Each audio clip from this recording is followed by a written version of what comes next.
Hey there, welcome. Today, we're diving into one of the most underrated books of the Old Testament, the Book of Numbers. Now, I know what you might be thinking. Numbers? Isn't that just a list of names and, well, numbers? But hang on, this book is so much more than that. It's actually a powerful story about faith, failure, and God's faithfulness, even when His people keep getting it wrong. Numbers was written sometime between 1440 and 1400 BC, right after the Israelites received the law through Moses. It bridges that gap between Exodus and Deuteronomy, between receiving God's commands and actually living them out. You see, the Israelites had been freed from Egypt, they'd received the 10 Commandments, and they were supposed to be on their way to the Promised Land. But what happens next?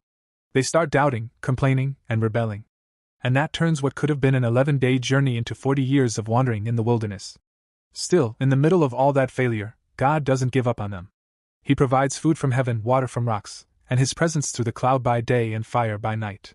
Even when His people were faithless, He remained faithful. There's a blessing in Numbers 6:24-26 that captures God's heart so beautifully. The Lord bless you and keep you. The Lord make His face shine upon you and be gracious to you. The Lord turn His face toward you and give you peace. It's the kind of blessing you can almost feel, the assurance that even in the wilderness, God is still watching over you. But Numbers also gives us a sobering reminder in chapter 14. When the people refused to trust God and enter the land, He said only Joshua and Caleb, the two who believed, would make it in. Everyone else would die in the desert. It's a tough lesson, but a real one. Unbelief delays destiny. Now, here's where it gets even more interesting. Hidden inside this wilderness story are glimpses of Jesus. In chapter 21, God tells Moses to lift up a bronze serpent on a pole, and whoever looks at it is healed. That's a picture of Christ on the cross, lifted up so that anyone who looks to Him in faith can be saved. And later, in Balaam's prophecy, there's talk of a star rising out of Jacob, a clear foreshadowing of Jesus, the morning star, who brings light to our darkness. Fast forward to the New Testament, and Paul writes in 1 Corinthians 10 that all these things happened as examples for us. In other words, the Israelites' story is our story too.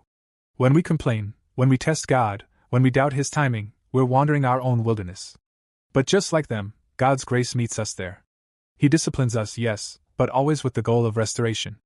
As Romans 11 verse 22 puts it, "Behold the goodness and severity of God. His justice and His mercy always work hand in hand." So here's the big takeaway: the wilderness isn't wasted. It's where God prepares us, tests us, and shapes our faith. If you're in a season of waiting or wandering right now, remember this: God's promises haven't changed. He's still leading you, providing for you, and blessing you, even when the road feels long. Keep trusting Him. Don't let unbelief keep you from the land He's promised.